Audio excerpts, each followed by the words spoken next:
හරි මේ වීඩියෝ එකේදී මම ඔයාලත් එක්ක කතා කරන්න හදන්නේ 2022-23 සයන්ස් පේපරේ MCQ එක. ඊට කලින් ඔයාලට දෙයක් කියන්න තියෙනවා අනිවාර්යයෙන්ම channel එක subscribe කරලා තියාගන්න. හරි. අපි යම් පළවෙනි ප්‍රශ්නෙට. මිනිසාගේ නයිට්‍රජනීය බහිස්රාවය ප්‍රධාන වශයෙන් සිදු කරන ඉන්ද්‍රිය කුමක්ද කියලා අහනවා. නයිට්‍රජනීය බහිස්රාවය ප්‍රධාන වශයෙන්ම සිද්ධ කරන්නේ වෘක්ක මගින්. ඒක ලේසි ප්‍රශ්නයක්. හරි. අක්මාවේ තමයි ගොඩක් වෙලාවට මේ දේවල් නිපදවන්නේ. සමෙන් බහිස්රාවය සිද්ධ කරනවා. නමුත් ප්‍රධාන වශයෙන් කියලා අහලා තියෙන හින්දා මෙතන සම කියන උත්තරේ ගන්න බැරුව යනවා. හරි. ඊළඟට යම් පීඩනයේ ඒකකය කුමක්ද කියලා අපෙන් අහලා තියෙනවා. මෙතන ඒකක හොයනකොට සමහර ලාවට ඔයාලට ඒකක මතක ඇති. ඒකක මතක නැත්නම් සූත්‍රයට ආදේශ කරලා අපිට ඒකකය ගන්න පුළුවන්. අපි බලමු කොහොමද මේක හොයන්න කියලා.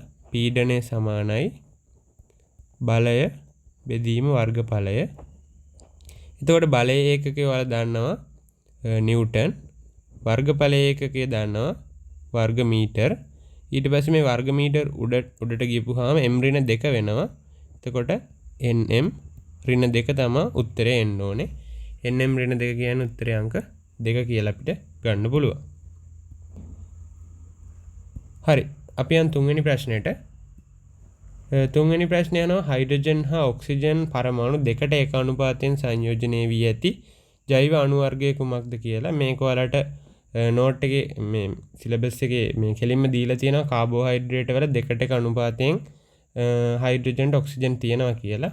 ඒකට වෙන කියන්න දෙයක් නැහැ. හින්දා කෙලින්ම උත්තරේ අංක 1 කාබෝහයිඩ්‍රේට් කියලා ගන්න පුළුවන්. හරි. හතරවෙනි ප්‍රශ්නෙට යමු. පරමාණු සම්බන්ධයෙන් දී ඇති නිවැරදි වගන්තිය තෝරන්න කියලා කියනවා.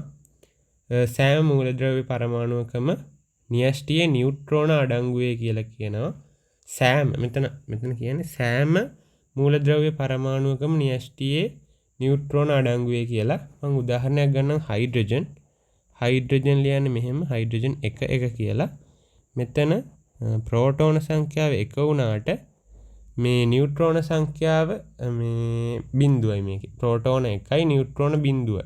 ඔයාලා දන්නවා මෙතනින් ගන්න ස්කන්ධ ක්‍රමාංකය හයිඩ්‍රජන් වල ස්කන්ධ ක්‍රමාංකය 1යි. ස්කන්ධ ක්‍රමාංකය කියලා කියන්නේ නියුට්‍රෝන ධන ප්‍රෝටෝන වල එකතුව. මේ තියෙන්නේ ප්‍රෝටෝන ගාන. මේ තියෙන්නේ ස්කන්ධ ක්‍රමාංකය. ඒ කියන්නේ දෙකේම එකතුව. දෙකේම එකතුව 1යි කියලා කියන්නේ නියුට්‍රෝන සංඛ්‍යාව බිඳුවයි. ඔයාලට මම හිතනවා කියපු දේ තේරෙන්නේ නැති කියලා ආයෙ පාරක් කියන්න. ඔයාලා දන්නවා හයිඩ්‍රජන් වල සාමාන්‍යයෙන් විද්‍යාත්මක විදිහෙන් ලියනකොට හයිඩ්‍රජන් 1 1 කියලා තමයි ලියන්නේ මේ විදිහට. මේකේ මෙතන උඩින් කියන්නේ ස්කන්ධ ක්‍රමාංකය. ස්කන්ධ ක්‍රමාංකය කියලා කියන්නේ නියුට්‍රෝන ධන ප්‍රෝටෝන සංඛ්‍යාව. ඊට පස්සේ මේ ලියලා තියෙන්නේ පරමාණුක ක්‍රමාංකය. එහෙම නැත්නම් ඒ මූලද්‍රව්‍ය කීවෙනියට තියෙන්නේ කියන එක. එහෙම නැත්නම් ප්‍රෝටෝන සංඛ්‍යාව කියලාත් ඔකට කියන්න පුළුවන්. හරි. දැන් මෙතන මේ ප්‍රෝටෝන සංඛ්‍යාවත් 1යි.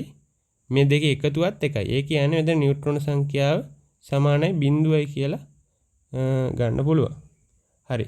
එතකොට උදාහරණයක් විදිහට මේ හයිඩ්‍රජන් වල නියුට්‍රෝන අඩංගු වෙන්නේ නැහැ. ඒ හින්දා පළවෙනි වාක්‍ය අපිට වැරදි කියලා ගන්න වෙනවා. සෑම මූලද්‍රව්‍යකම නියුට්‍රෝන අඩංගු වෙනවා කියන එක වැරදි කියලා ගන්න වෙනවා. මේක වැරදි. හරි. දෙවෙනි එකට යමු. සෑම පරමාණුවකම න්‍යෂ්ටි අඩංගු නියුට්‍රෝන ගණන හා ප්‍රෝටෝන ගණන සමාන වේ කියනවා. ඒකත් වැරදි. ඒ කියන්නේ ගොඩක් වෙලාවට නියුට්‍රෝන සමහරලාට එකක් දෙකක් විතර වැඩි අඩු වෙනවා. ඒ හින්දා මෙතන සෑම පරමාණුවකම සමාන වේ කියන හින්දා ගන්න බෑ. ඊළඟට කියනවා වෙනස් මූලද්‍රව්‍ය පරමාණු දෙකක පරමාණු ක්‍රමාංක සමාන විය හැක කියලා කියනවා. පරමාණු ක්‍රමාංකය කියලා කියන්නේ මෙතන යටින් ලියන එක. මෙතන ලියන එක තමයි පරමාණු ක්‍රමාංකය කියන්නේ. ඒක කොහොමත් සමාන වෙන්නේ නැහැ දෙකක. ඒ හින්දා ඒකත් වැරදි. ඊළඟට කියන එක මූලද්‍රව්‍යයේ වෙනස් ස්කන්ධ ක්‍රමාංක සහිත පරමාණු තිබිය හැක කියලා. ඒක ඔයාලා දන්නවා හරි කියලා. ඒවට සමස්ථානික කියලා කියනවා. එකම මූලද්‍රව්‍යයේ වෙනස් ස්කන්ධ ක්‍රමාංක. උදාහරණයක් විදිහට අපි ගමු මෙහෙම y කියලා මූලද්‍රව්‍යයක්. මෙතන 2යි කියලා ගමු. මෙතන 15යි කියලා මම නිකන් මේ හිතලා ගන්නෙ. ඒ විදිහේම වෙන එකක් තියෙන්න පුළුවන් y 2 මෙතන 17 වගේ. ඒ කියන්නේ මේ ස්කන්ධ ක්‍රමාංකය වෙනස් වෙනවා. නමුත් මෙතන මේ පරමාණු ක්‍රමාංකය වෙනස් වෙන්නේ නැති විදිහට තියෙන්න පුළුවන්. මේ විදිහේ දේවල් සාමාන්‍යයෙන් ස්වභාවයේ තියෙන්න පුළුවන්. ඒකින්ද හතරවෙනි උත්තරේ අපිට හරි කියලා ගන්න වෙනවා.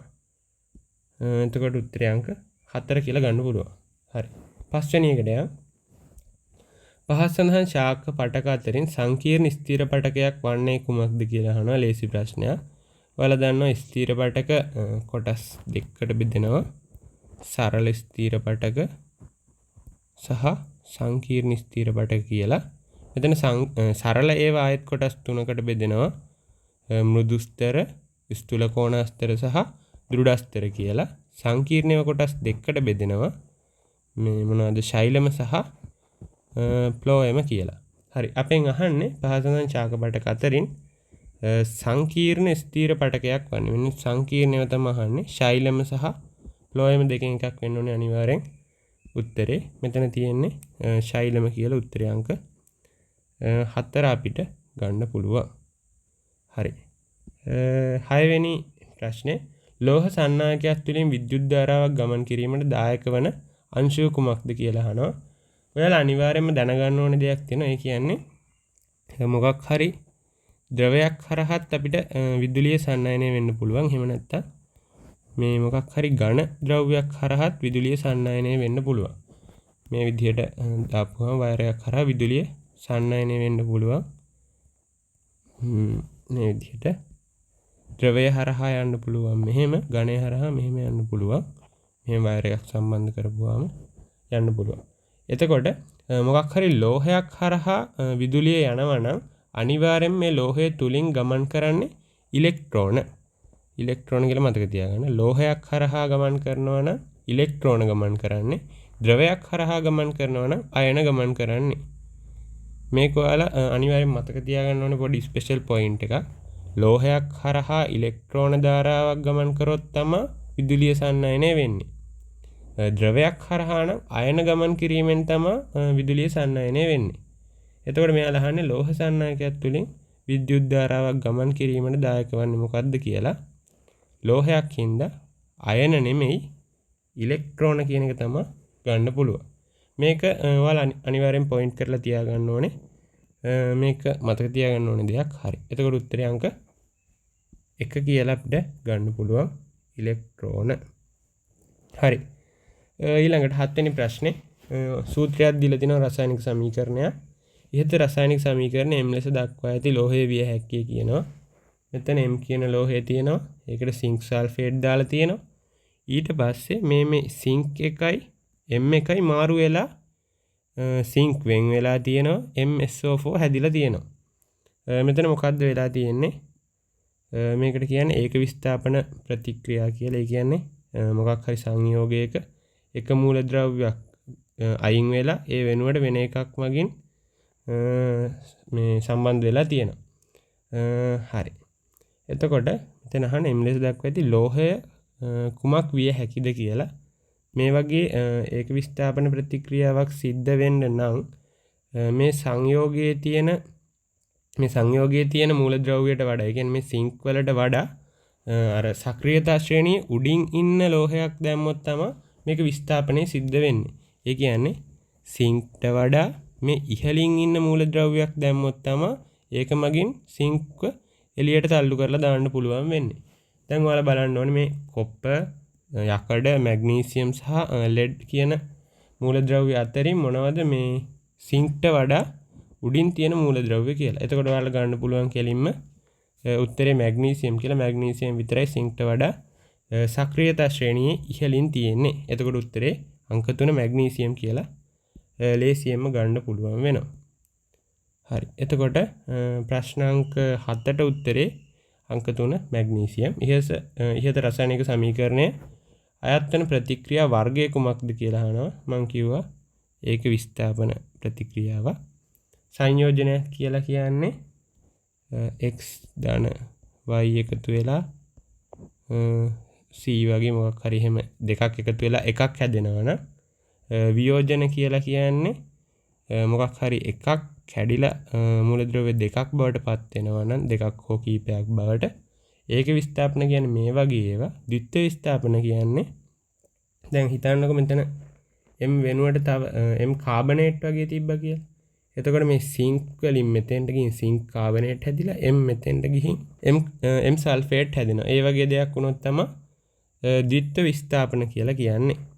එතකොට මේක කෙලින්ම ගන්න පුළුවන් 8 වෙනි ප්‍රශ්නෙට උත්තරේ අංක 3 ඒක විස්ථාපන ප්‍රතික්‍රියාවක් කියලා.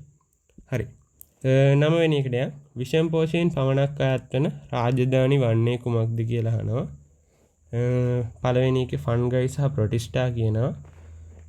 ප්‍රොටිස්ටාවන් ගන්න බෑ. ප්‍රොටිස්ටාවන්ගේ විෂම පෝෂීන් සහ ස්වයං පෝෂීන් ගොඩක් ඉන්නවා. ඒ කියන්නේ ප්‍රොටිස්ටාවන්ගේ බහුතරය ස්වයං පෝෂීන්. එතකොට විෂම පෝෂීන් පමණයි කියලා ගන්න බෑ.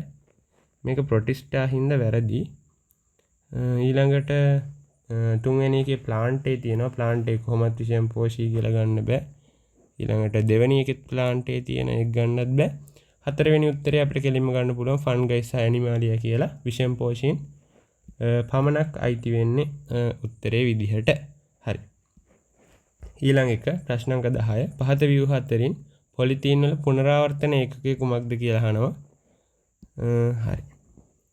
මේකේ මේ පළවෙනි එක ගන්න බෑ කොහොමද? ඊට පස්සේ අපි හරි එකින් එක බලමු. මෙතන හතරවෙනි උත්තරේට යමු මුලින්ම. හතරවෙනි උත්තරේ පුනරාවර්තන ඒකකයක් නෙමෙයි. ඒක තනි ඒකකයක්. ඒ කියන්නේ මෙතන පුනරාවර්තන ඒකකයක් කියලා කියන්නේ නැවත නැවත සම්බන්ධ වෙන්න පුළුවන් ව්‍යුහයක් වෙන්න ඕනේ. එතකොට නැවත සම්බන්ධ වෙන්න පුළුවන් වෙන ව්‍යුහ දෙකයි තියෙන්නේ මේක සහ මේක. මේක ඇවිල්ලා කෙලින්ම බහු අවයවිකයේ සූත්‍රය තමයි දීලා තියෙන්නේ. ඒ කියන්නේ මේ n අකුරක් දීලා තියෙනවා නම් ඒ බහු අවයවකය දෙන්නේ. මේ ඒක අවයවකය. මේ තියෙන ඒක අවයවකය. ඊට පස්සේ මේ විදිහට තමයි දෙන්නේ අනිවාර්යෙන් පුනරාවර්තන ඒකකය. මේ විදිහට තමයි පුනරාවර්තන ඒකකය දෙන්නේ. ඔයාලට බලා ගන්න පුළුවන් මේ දෙපැත්තෙන් ඕපන් කැලි දෙකක් තියෙනවා. ඒ කියන්නේ නැවත සම්බන්ධ වෙද්දී ඒ බන්ධන මගින් තමයි මේවා සම්බන්ධ වෙන්නේ.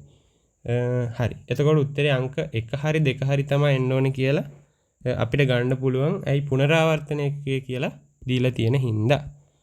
නමුත් පොලිතීන් කියලා දීලා තියෙන නිසා උත්තරේ අපිට අංක 2 කියලා ගන්න වෙනවා. හරි. අපි මුල් ප්‍රශ්න 10 සාකච්ඡා කරලා ඉවරයි. මම මේකේ ඉතුරු ප්‍රශ්න ටික සාකච්ඡා කරන්න වෙන වීඩියෝ එකක් කරන්න. හරි. ඔයාලට මොකක් හරි තේරෙන්නේ නැත්නම් තියෙනවා අනිවාර්යෙන් කමෙන්ට් එකක් දාන්න. ඒ වගේම channel එක subscribe කරන්නත් අමතක කරන්න එපා. හරි. වෙන වීඩියෝ එකකින් හම්බෙමු. thank you.